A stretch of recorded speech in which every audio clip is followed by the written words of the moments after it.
आपके जीवन के सारे पाप, ताप, संताप, कष्ट, पीड़ा इसका हरण कर लेती है भागवत। ये मैं नहीं कह रहा हूं, भागवत कह रहे हैं। भागवत में ऐसा वर्णन आता है। और मेरी एक आदत, मैं कभी भी कोई बात प्रयास यही करता हूं कि अप्रामाणिक न बोलूं। जो बात बोलूंगा कहीं ना कहीं किसी न किसी वेद, शास्त्र, पुराण, उपनिषद से प्रमाण के साथ आपको बोलूं।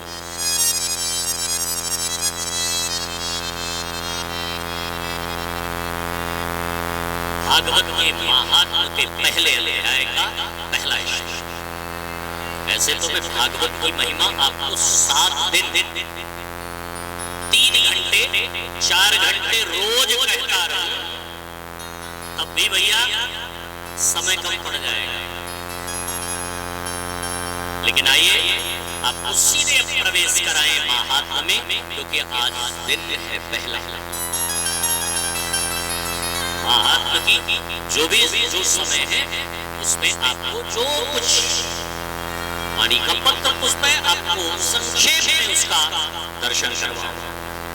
भागवत के महात्म्य के पहले अध्याय का पहला श्लोक।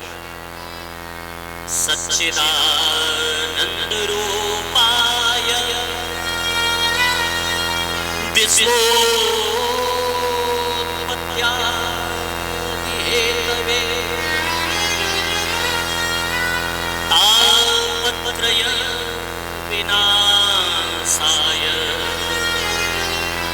श्री कृष्णाय वयम् नमः।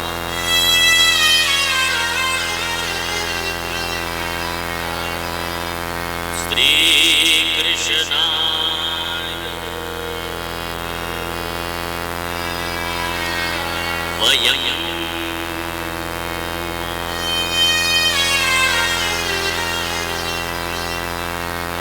श्री कृष्ण वयम् नमः।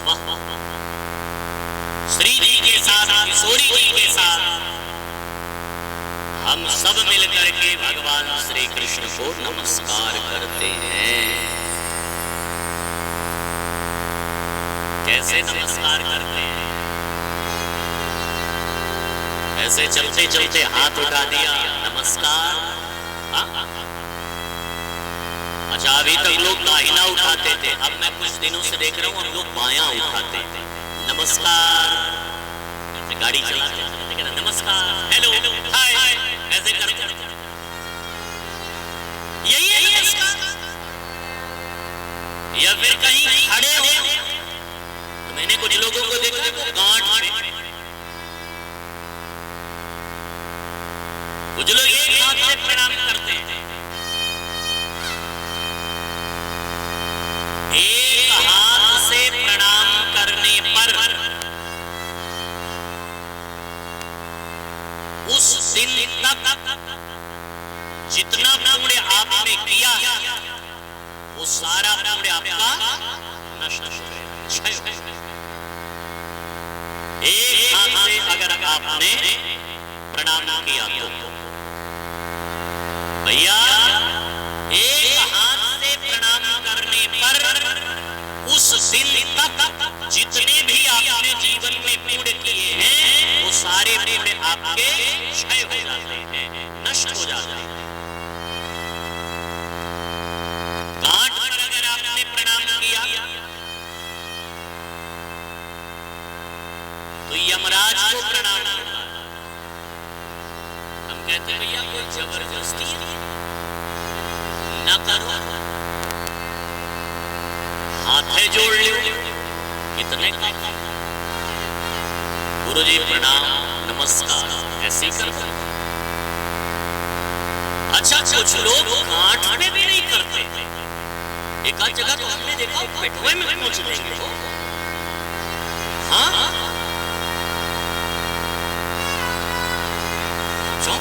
आए हो नमस्कार, अरे हम कहा यार चौंका दिए। हाँ, पेटवे में ऐसे इंसान मिल जाता।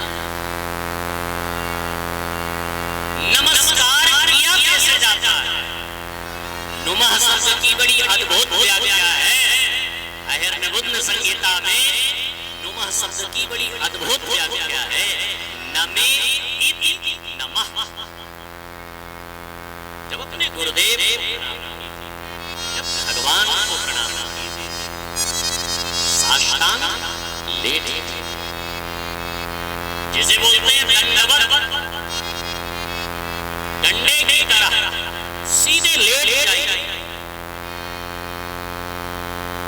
लेकिन भैया लेट नहीं सकते, क्यों? कपड़ा महंगा पहना है, गंदा हो जाएगा। हमारे शास्त्रों ने कितनी छूट दिया, लेकिन फिर भी हम लोग इतने आलसी हो गए। ठीक है, नहीं लेट पा रहे हैं तो दाहिने हाथ से दाहिना पैर और बाएं हाथ से बायां पैर छू करके उनकी रज अपने माथे पर लगाइए।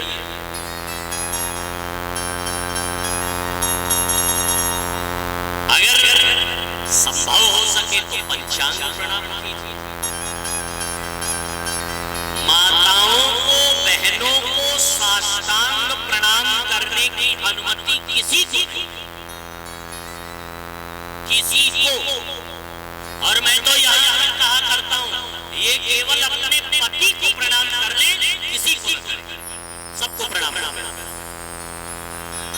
कोई जरूरत नहीं किसी बाबा को, किसी साधु को, किसी महात्मा को, हमको, किसी को नहीं, केवल अपने पति को प्रणाम कर ले, सबको प्रणाम कर ले। अगर करे ही तो साष्टांग किसी को, पंचांग प्रणाम, या फिर दाहिने हाथ से दाहिना पैर। अच्छा, माताओं के सामने तो बड़ी समस्या, हमने तो कहीं कहीं देखा कितना गाँव में जैसे कोई नई बहू आई तो मान लीजिए कोई आया देखने मिलने, तो 4-5 माताएं बैठी, तो प्रणाम एक को करेंगे तो सबको करना पड़ेगा। अच्छा, प्रणाम करके बैठी ही 5 मिनट बीता कि फिर कोई आ गया, अब उसको प्रणाम करें तो फिर सबको करें। बड़ी समस्या। 5-7 मिनट बीता, फिर कोई आया, फिर सब। और अच्छा, ऐसे नहीं, हाँ, अच्छा, कुछ माताएं तो ऐसे होती और पैर फैला देंगी। हाँ, ठीक, शिष्टाचार अपने यहाँ। अब कुछ तो ऐसे कह भी देते हैं, अगले नहीं खा के आई महाराज प्रणाम। सब रामचरितमानस में तीनों शब्द आए हैं, अपने यहाँ जो भी प्रयोग किए जाते हैं शिष्टाचार में, नमस्कार, वंदन और प्रणाम। ये तो कोई ये कहता है गुरुदेव आपके चरणों में कोटि कोटि नमस्कार, या फिर कोई ये कहेगा आपके चरणों में कोटि कोटि वंदन, और या फिर लोग ये कहते हैं गुरु जी प्रणाम। लेकिन रामचरितमानस में ये तीनों शब्द अलग अलग जगह आए हैं। तुलसीदास जी ने जानकी जी को नमस्कार किया, उद्भव स्थिति संहार कारणी क्लेशहारिणी सर्वश्रेयस्करी सीता न तो हम राम वल्लभा। जानकी जी को नमस्कार, वंदन किसको? आगे थोड़ा सा बढ़िए, वंदे तमसे कारण परम रामाख्यमीतम हरि। राम जी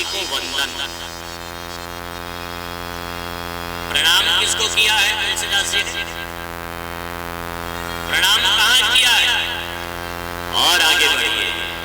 प्रणाम किसको? प्रणव पवन कुमार खलदन पालक ज्ञान।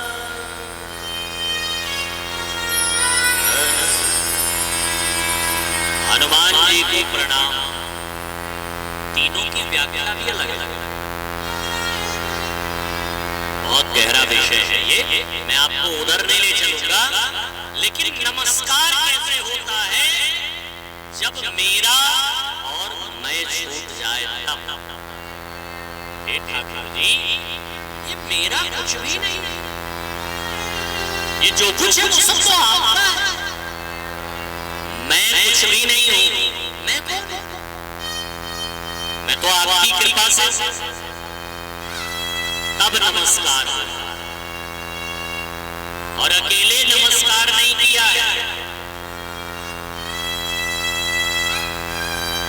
भागवत के पहले श्लोक में ही राधा रानी को पिरो दिया। आप पूछेंगे कहां? राधा का नाम तो आया ही नहीं। तो पढ़िए जरा ध्यान से अंतिम अर्थ वाली। मैं पूरी श्लोक की व्याख्या नहीं कर रहा हूं। पूरा श्लोक करूंगा तो भैया 3-4 घंटे लगेंगे। श्री कृष्णाय, कृष्ण शब्द के पहले क्या आया है? श्री। श्री का मतलब क्या है? श्रियः सहितः श्री कृष्ण। श्री जी के साथ, किशोरी जी के साथ, राधा रानी के साथ हम सब अकेले नहीं, वयम शब्द आया। संस्कृत व्याकरण में आप लोगों ने रूप पढ़ा, कक्षा 9, 10, 11, 12 वाले पढ़े। अस्मत् युष्मत् का रूप पढ़ा है कि नहीं? अहम आवाम वयम माम आवाम नोस्मान्नः, ऐसा रूप चलता है संस्कृत व्याकरण में। वयम शब्द कब आता है? एक वचन, दो वचन ना, वयम बहुवचन। अकेले नहीं। श्री कृष्णाय वयम नुमः, हम सब मिलकर के भगवान श्री कृष्ण को नमस्कार करते हैं।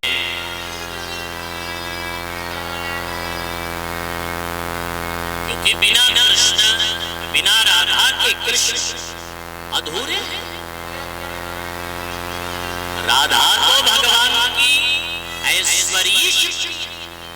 भगवान की 2 शक्तियां हैं, एक आह्लादनी और दूसरी ऐश्वर्य। रुक्मिणी जी भगवान की आह्लादनी शक्ति है और राधा रानी भगवान की ऐश्वर्य शक्ति। श्री कृष्णाय वयम नमः। श्री जी के साथ, किशोरी जी के साथ, राधा रानी के साथ भगवान श्री कृष्ण को हम सब मिलकर के नमस्कार करते हैं। अच्छा, वृंदावन में बरसाने में तो लोग गाते भी वृंदावन कि भैया वो ठाकुर जी जो है ना। अच्छा, वहां तो रिक्शे वाले भी बोलते हैं तो राधे राधे राधे। रिक्शे वाले भी बोलेंगे तो ये नहीं कहेंगे वृंदावन बरसाना गए, वृंदावन गए कभी? तो देखिए रिक्शे वाले भी बोलेंगे राधे राधे, तो समझ जाएंगे वहां के लोग। हट जाओ भैया, रास्ता खाली खाली।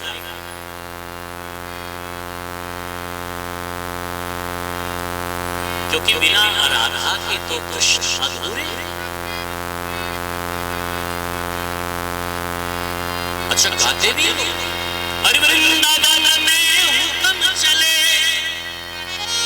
वृंदावन में हुक्म चले बरसाने वारी को।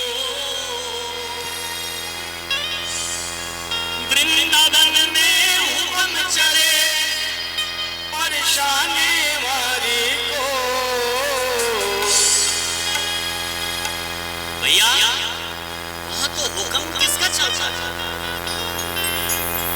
राधा रानी का। इसलिए तो भैया गाते हैं भक्त, इसलिए तो भक्त कहा करते हैं कि सुन बरसाने वाली, सुन बरसाने वाली, गुलाम तेरो बनवारी। सुन बरसाने वाली, गुलाम तेरो बनवारी। सुन बरसाने वाली, गुलाम तेरो बनवारी। बनवारी हाँ बनवारी, बनवारी हाँ बनवारी। सुन बरसाने वाली, गुलाम तेरो बनवारी। सुन बरसाने वाले, गुलाम तेरो बनवारी। सुन बरसाने वाली, गुलाम तेरो गिरधारी। सुन बरसाने वाले, गुलाम तेरो गिरधारी। सुन बरसाने वाले। ऐसे नहीं करते हाथ लगा के ताली सजा के प्यारे रे।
सुन बरसाने वाले गुलाम तेरो बलिहारी, सुन बरसाने वाले गुलाम तेरो बनवारी।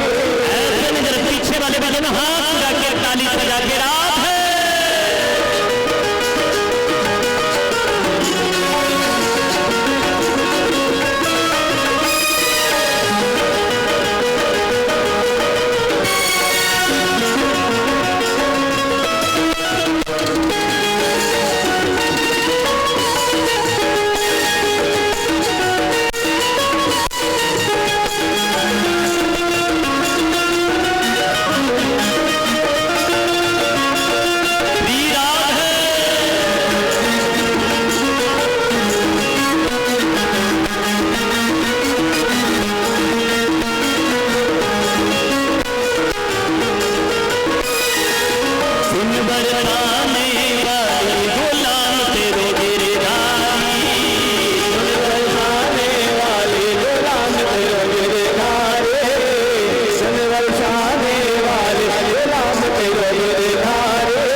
प्रथम श्लोक में राधा और कृष्ण का वंदन किया गया और फिर आगे चल करके भैया दूसरे श्लोक में श्री सुखदेव स्वामी का वंदन किया गया।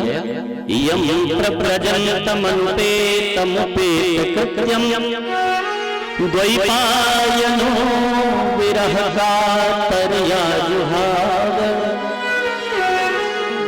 पुत्रेति तन्मयतया तरवोहिने दुस् तं सर्वभूत हृदयं मुनिमानतोस्मि। श्री सुखदेव स्वामी का वंदन किया गया और फिर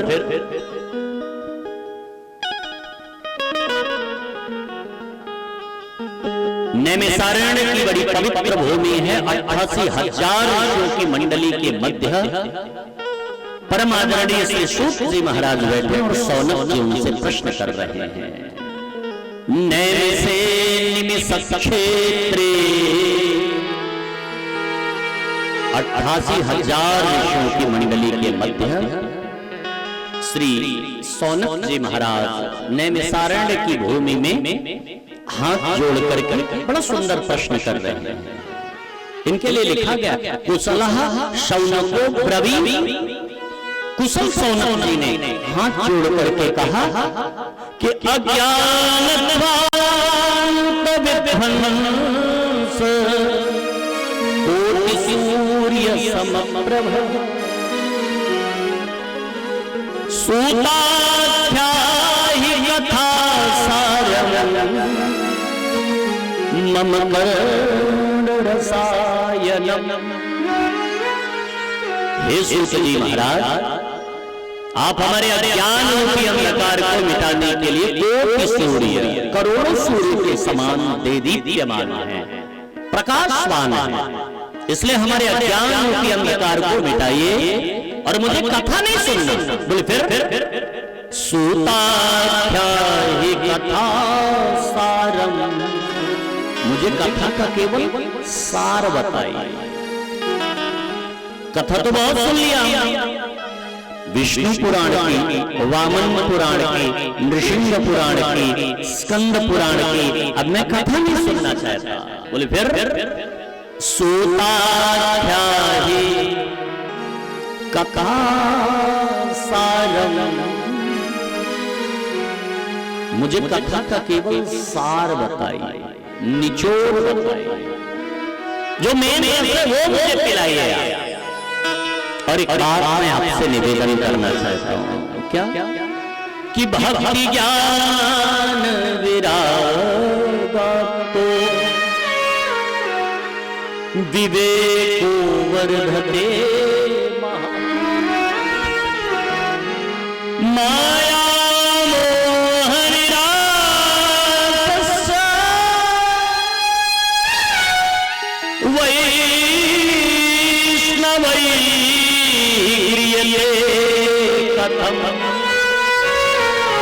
ये भक्त लोग, ये ज्ञानी लोग किस प्रकार माया मोह से दूर रहते हैं। और जो मैं एक विशेष आपसे निवेदन करना चाहता हूं वो जानते क्या कि कृष्ण प्राप्ति करण साधनम तद्वदाधुना। मुझे कोई ऐसा सरल साधन बता दीजिए जिससे कृष्ण मुझे जल्दी मिल जाए। ऐसा कोई उपाय बताइए ना आप। जैसे इतना सुना तो सूत जी की आंखों में आंसू आ गए। वाह भाई, कितना बढ़िया प्रश्न आपने किया, बहुत सुंदर आपने प्रश्न किया। वास्तव में हमारी जिंदगी क्या कि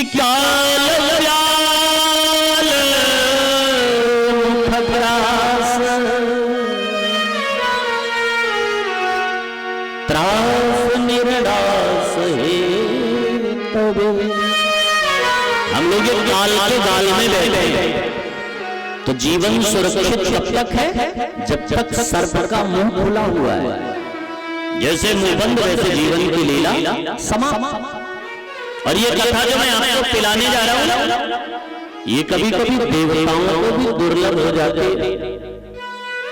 देवता अमृत का कलश लेकर के आए और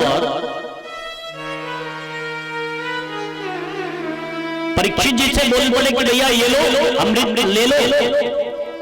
परीक्षित ने डांट लगाई और सुखदेव जी ने भैया उसे देवताओं को वहां से भगा दिया। देवताओं ने जाकर के शिकायत किया ब्रह्मा जी से, और ब्रह्मा जी ने जैसे तराजू में तौला तो ज्ञान गौरवे तदारिति गणा सर्वे विस्मयं परमं ययो। ब्रह्मा जी को आश्चर्य। फिर सनकादिकों ने नारद के निवेदन पर भक्ति ज्ञान और वैराग्य के उत्थान के लिए भागवत की कथा का आयोजन किया। हरिद्वार में आनंद वन नामक तट पर, जिसमें धुंधकारी, गोकर्ण, आत्मदेव और धुंधुली का उदाहरण देते तुंगभद्रा तटे पूर्व, तुंगभद्रा नदी के किनारे आत्मदेव नाम के पंडित जी रहा करते थे, जिनके लिए भागवत में लिखा गया है द्वितीय इव भास्कर। वो दूसरे सूर्य के समान थे, इतने तेजस्वी थे, इतने ज्ञानवान थे वो। लेकिन परमात्मा की गति भी बड़ी विलक्षण है। हर किसी की जिंदगी में एक न एक कमी छोड़ी देते, कुछ न कुछ कमी करी देते। भैया उनके पास सब कुछ था, संतति नहीं, पुत्र नहीं थी। सूर्य भगवान के बड़े उपासक थे वो। महाराज संतों के फल स्वरूप संतों ने जब उनको आशीर्वाद दिया तो फल जो दिया संतों ने उसको उन्होंने गैया को खिलाया। तो उनकी पत्नी की बहन के यहां जो पुत्र पैदा हुआ उसको अपने घर में रखा तो उसका नाम तो धुंधकारी हुआ, लेकिन जो गैया से बच्चा पैदा हुआ उसका नाम गोकर्ण हुआ। धुंधकारी खल हुआ, दुष्ट हुआ, लेकिन गोकर्ण सत्संगी हुए। परिणाम ये निकला कि धुंधकारी प्रेत योनि में गया और गोकर्ण जी भगवत भक्ति के पथ पर गए। लेकिन अपने भाई की मुक्ति के लिए गोकर्ण जी ने भगवान सूर्य से प्रार्थना किया और भागवत की कथा का आयोजन करने का आदेश दिया। तब महाराज भागवत की कथा का आयोजन हुआ और भागवत की कथा सुन करके धुंधकारी दिव्य लोक को प्राप्त हुआ। भागवत की कथा के महात्म के 6ठे अध्याय में भागवत की कथा का वक्ता कैसा, श्रोता के नियम क्या है, खाना क्या चाहिए, पीना क्या चाहिए, ये चर्चा आई। और फिर भैया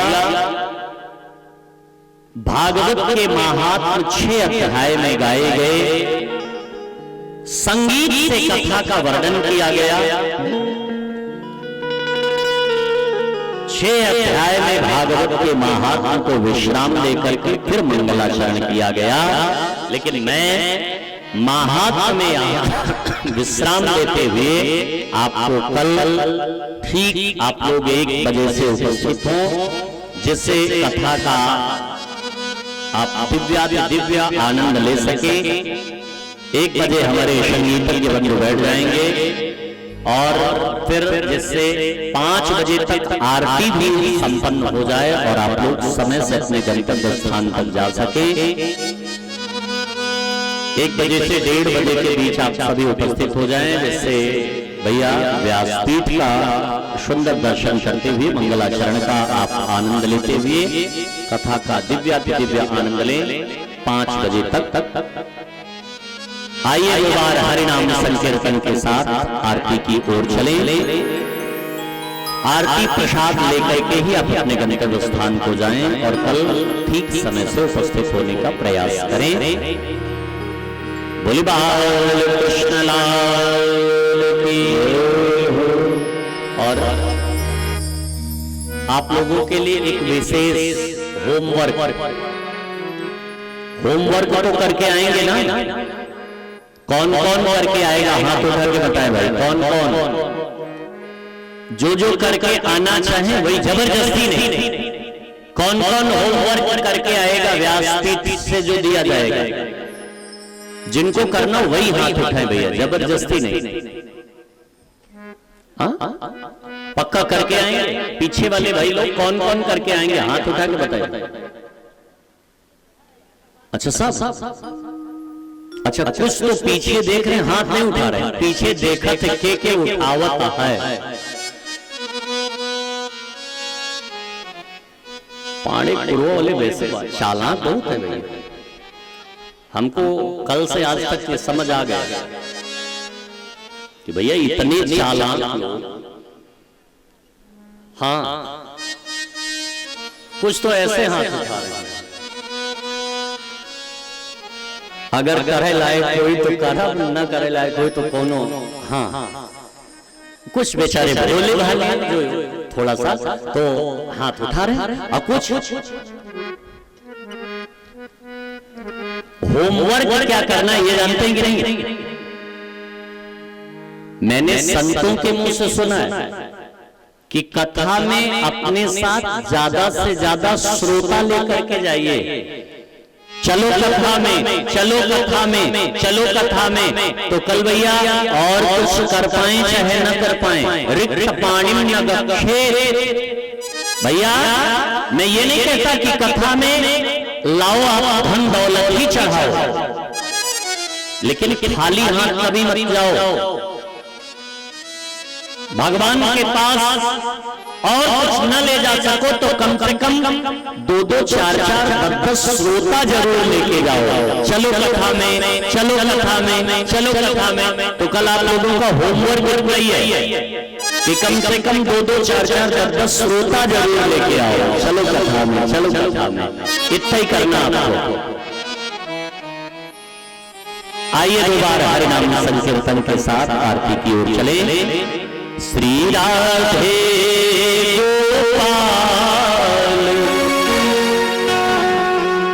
भज मन श्री राधे राधे, श्री राधे गोपाल भज मन श्री राधे, श्री राधे गोपाल भज मन श्री राधे,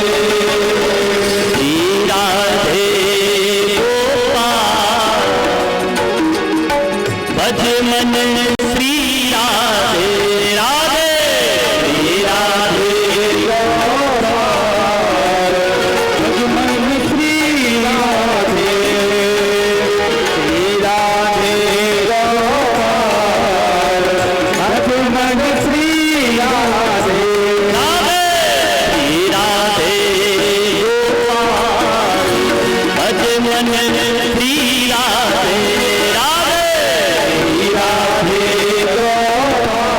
आइए जरा भज मन श्री राधे, श्री राधे गोपाल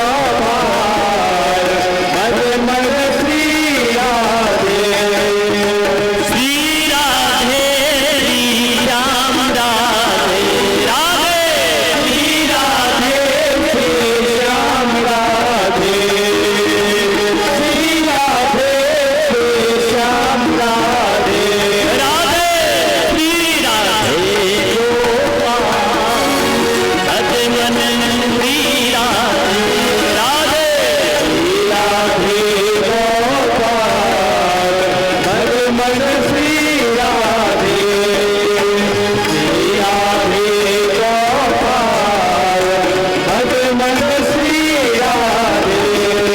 ताली में कंजूसी नहीं। भगवान की कथा में, कीर्तन में ताली बजाने का फायदा क्या जानते हैं आप? नहीं जानते? जानते तो ठीक, न जानते तो बता दें। जानते हैं? एक फायदे नहीं है, कई फायदे। नोट पढ़ लीजिए, साथ ही आपके काम आएंगे। भगवान की कथा में, कीर्तन में ताली बजाने का पहला फायदा, हाथ की खराब वाली रेखा मिट जाती है। न विश्वास हो तो अपने हाथ को किसी हस्तरेखा विशेषज्ञ को दिखाइए। और साथ ही भगवान की कथा में, कीर्तन में ताली बजाइए, हाथ की खराब वाली रेखा मिट जाएगी। दूसरा फायदा, यदि ताली हृदय के पास बजाते हैं तो हृदय में प्रहलाद की तरह भगवत भक्ति का आह्लाद उठता है। लेकिन यदि वही ताली दोनों हाथ उठा के सर के ऊपर बजाते हैं तो सर के ऊपर यदि दुख के बादल भी मंडरा रहे हैं तो दूर भाग जाते हैं। भगवान की कथा में, कीर्तन में ताली बजाने का अगला फायदा, अपने शरीर से पाप निकल जाते हैं। किसी ने पूछा, गुरुजी अच्छा ये पाप निकल कर जाते कहाँ है? बोलिए बोलिए, कहाँ जाते हैं? बोले भैया जो ताली नहीं बजाते हैं उन्हीं के सर पे जाके बैठ जाते हैं। हाँ,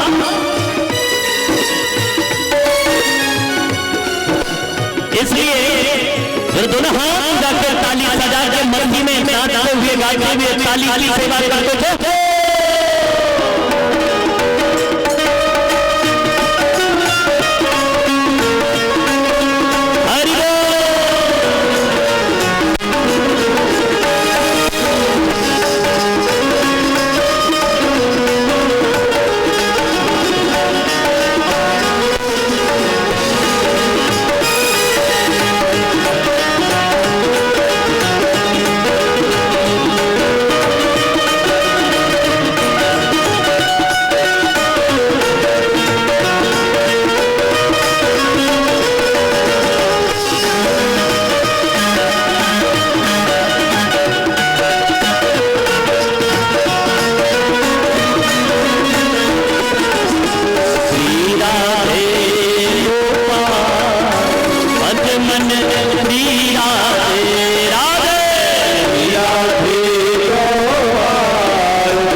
परमात्मा राग पर नहीं रीझता है, वो तो तेरा अनुराग देखता है प्यारे। और रागियों को मिलता होता तो बड़े बड़े राग गाने वाले पड़े, राग पर नहीं, वो तो अनुराग पर रीझता है प्यारे। इसलिए मैं आपसे कह रहा हूं कि जरा मस्ती में मीठी मीठी ताली की सेवा करते हुए, और मैंने तो संतों से यहां तक सुना है कि भगवान की कथा में कीर्तन में अगर एक बार नाच लिया ना तो 84 लक्ष योनियों में नाचने से छुटकारा मिल जाता है। इसलिए जरा मस्ती में झूमते हुए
आत्मसानि प्रजासानि पाशुसानि लोकासानि भयागानि अग्नि प्रजां बहुलान्ये करो तन्नं वयोरेतो अस्मासुधर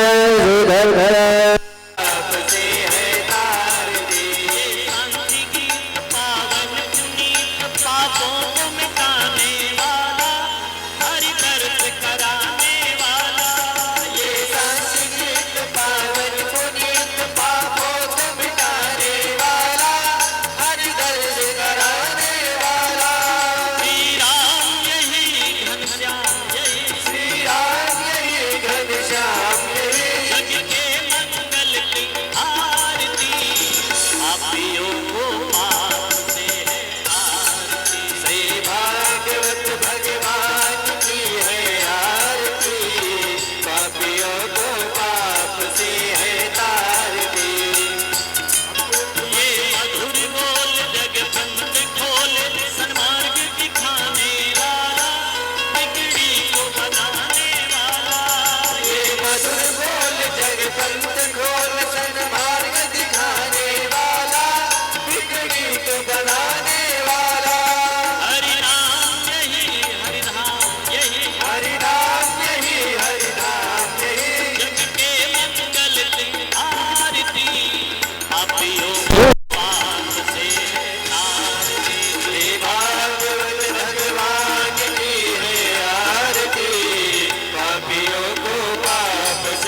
जन्मान्तरिकृतानि च तानि सर्वाणि नश्यन्तो प्रदक्षिणपदे पदे जलेन शीतलीकरणं पुष्पैः देवाभिवन्दनं शय्यात्माभिवन्दनं मारार्तिग्रहणान्ते हस्तो वृक्षाल्यमन्त्रपुष्पाञ्जलिं हरिः ॐ युग्नेन युग्नमयजन्त देवास्तानि धर्माणि प्रथमान्यासन्ना देहनागं महिमानः सजन्त यत्र पूर्वे साध्याः सन्ति देवाः चरणकमलयोः मन्त्रपुष्पाञ्जलिः समर्पयामि श्रीपुराणपुरुषोत्तमाय नमः।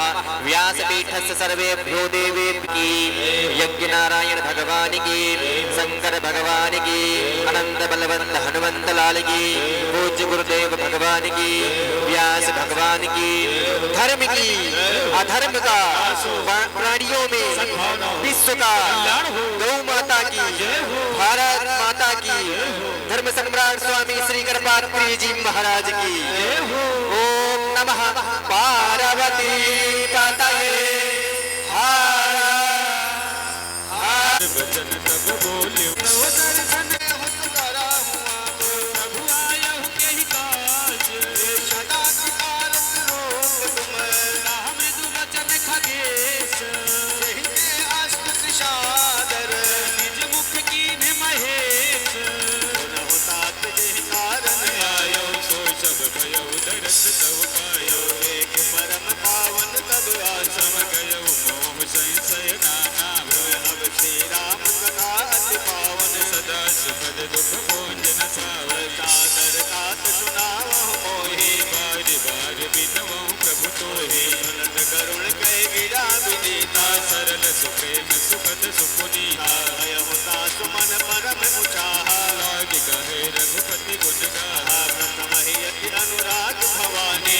रामचरित सर कहे शिव खाए नारद कर मोह अपारा कहे शिव रावण अवतारा प्रभु अवतार कथा पुनि गाई तब शिष्य चरित कहित मन लाए मान चरित कहित वेद वेदे मन महापरम उछाह ऋषिया गवन कहि से पुनि श्री रघुवीर विवाह बहुरी राम अभिषेक प्रचंडा निज वचन राज रस भंगा पुरवासिन कर विरह दुशाला कहित राम लक्ष्मण संवादा विपिन गवन केवल अनुरागा सुर सरि उतरि निवास प्रयागा वाल्मीकि प्रभु मिलन बखाना क्षेत्र कोट जिम बस भगवाना सचिवा गवन नगर निपमरना भरता गवन प्रेम बहुबरना कर प्रिया संग पुरवासी भरत गए जहाँ प्रभु दुख रासे